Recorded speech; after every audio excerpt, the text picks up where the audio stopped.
नमस्कार, मैं doctor Suresh, assistant professor ABST। आज हम जीएसटी के बारे में पढ़ेंगे। जीएसटी बीकॉम थर्ड और एमकॉम ABST का पेपर है। गुड्स एंड सर्विस टैक्स वस्तुओं व सेवाओं पर कोई नए प्रकार का अतिरिक्त कर नहीं है ये, बल्कि अनेक प्रकार अप्रत्यक्ष करों को मिलाकर उनके स्थान पर लगाया गया एक कर है। वस्तु व सेवा कर पर लागू होने के पश्चात केंद्र व राज्य सरकारों द्वारा लगाए जाने वाले अनेक अप्रत्यक्ष प्रकार के कर को सभी को समाप्त करके इनके स्थान पर यह नए प्रकार का एक कर लगा दिया है जीएसटी। जीएसटी के आने पर जो कर समाप्त हुए हैं वो मूल्यवर्धी कर, वैट, केंद्रीय बिक्री कर, सेंट्रल सेल टैक्स, उत्पादन कर, एक्साइज ड्यूटी, सेवा कर, ये प्रमुख हैं। वस्तु व सेवा कर एक अप्रत्यक्ष कर है जो केंद्र व राज्य सरकार द्वारा लगाया जाता है। राज्यों के द्वारा लगाए जाने वाला कर state goods and service tax यानी SGST, केंद्र सरकार द्वारा लगाए जाने वाला कर central goods and service tax CGST, विशेष परिस्थिति में केंद्र व राज्य सरकार द्वारा लगाए जाने वाला कर integrated goods and service tax यानी IGST, संघ क्षेत्र द्वारा लगाए जाने वाला कर यूनियन टेरिटरी GST यानी UTGST।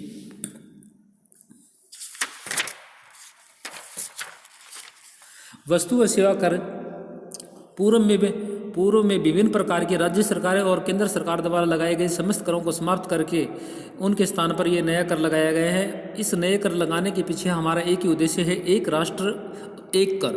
वर्तमान समय में 160 देशों में यह कर लागू है, जिन्होंने किसी न किसी रूप में जीएसटी के रूप में लागू कर रखा है। विश्व में सबसे पहले फ्रांस वह देश था जिसने 1954 में जीएसटी को लागू कर लिया था। अब आप सोच सकते हो कि फ्रांस जैसे देश ने 1954 में जीएसटी को लागू कर लिया था और हम जीएसटी को 2017 में लागू कर रहे हैं। जीएसटी पर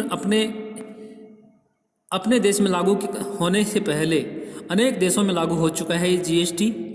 इसके पश्चात 1986 में न्यूजीलैंड, 1991 में कनाडा में, 1994 में सिंगापुर, 2000 में ऑस्ट्रेलिया में और 1925 में मलेशिया में लागू हो चुका है। विश्व में केवल कुछ ही देश हैं, कनाडा व ब्राज़ील, जिसमें भारत की तरह दो प्रकार का अर्थात डबल तरह से जीएसटी लागू है, यानी केंद्र सरकार का भी और राज्य सरकारों का भी।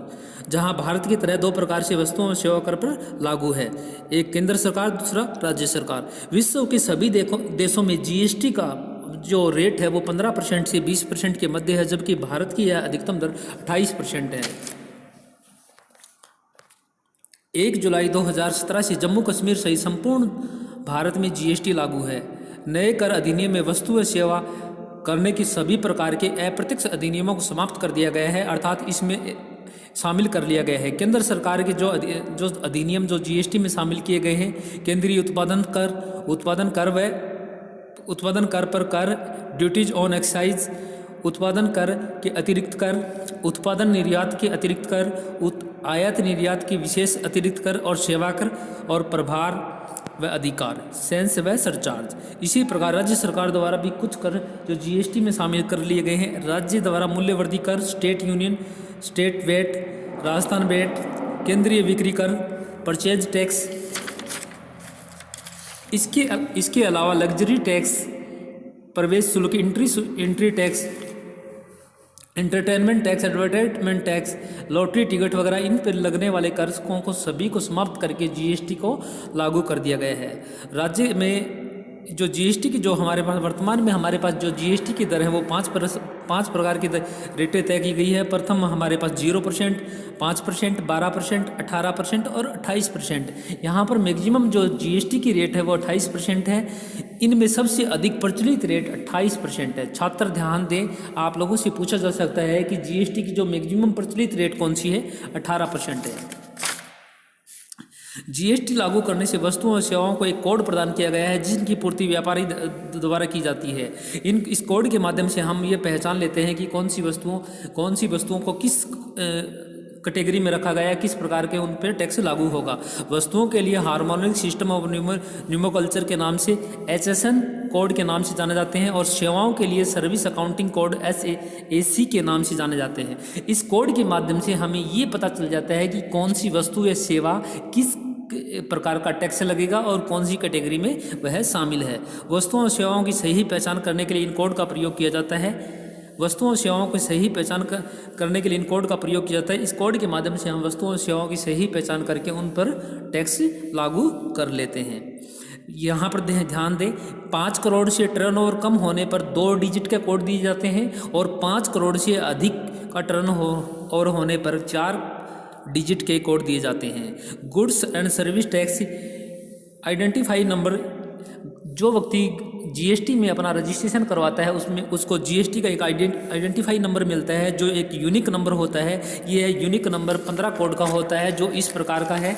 इसके 15 कोड इस प्रकार के हैं। इन कोड के माध्यम से ही ये जान सकते हैं कि मतलब कौन सा कोड किस चीज़ के लिए यूज होता है। स्टेट कोड 1 और 2, जो प्रारंभिक अक्षर हैं 1 और 2, वो स्टेट कोड के लिए यूज होते हैं। पैन नंबर हमारा वही होगा जो इनकम टैक्स में यूज करते हैं। छात्र यहाँ पर ध्यान दें, यहाँ पर अलग से कोई पैन नंबर नहीं दिया हुआ। परमानेंट अकाउंट नंबर वही अकाउंट नंबर है जो अपन इनकम टैक्स में यूज करते हैं। आप लोगों ने बीकॉम 3rd ईयर में 2nd ईयर में इस चीज़ को पढ़कर आए हो।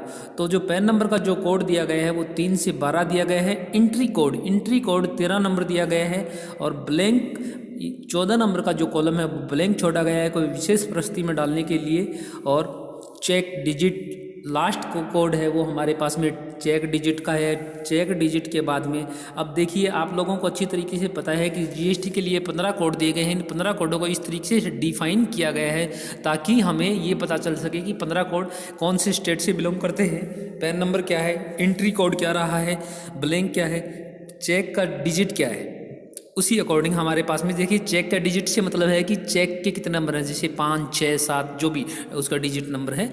यहाँ पर देखिए, केंद्रीय वस्तु सेवा कर, सेंट्रल जीएसटी सीजीएसटी, उसके बाद में इंटीग्रेटेड जीएसटी वह जीएसटी होती है जब एक राज्य से दूसरे राज्य में वस्तुओं को भेजा जाता है तो उसको इंटीग्रेटेड जीएसटी के नाम से जानते हैं। इंटीग्रेटेड जीएसटी यानी एक स्टेट से, जैसे फॉर एग्जांपल राजस्थान से कोई वस्तु हरियाणा भेजते हैं तो ये वस्तु इंटीग्रेटेड जीएसटी के अकॉर्डिंग आएगी।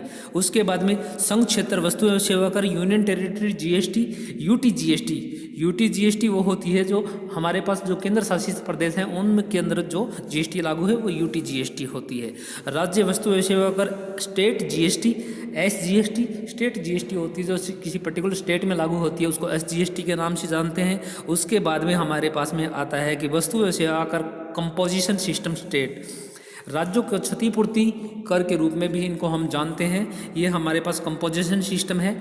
ये जीएसटी की देखिए प्रारंभिक जानकारी है। इससे पहले हम जीएसटी के बारे में मैं एक दो वीडियो और डाल चुका हूं जिनके बारे में हमें जीएसटी की और नॉलेज दी गई है। आप लोग ध्यान दें कि इनको बेसिक को इसको अच्छी तरीके से पढ़ें। अब जो छात्र इसको बेसिक को सही तरीके से पढ़ेगा उसको प्रैक्टिकल क्वेश्चन करने में आसानी रहेगी।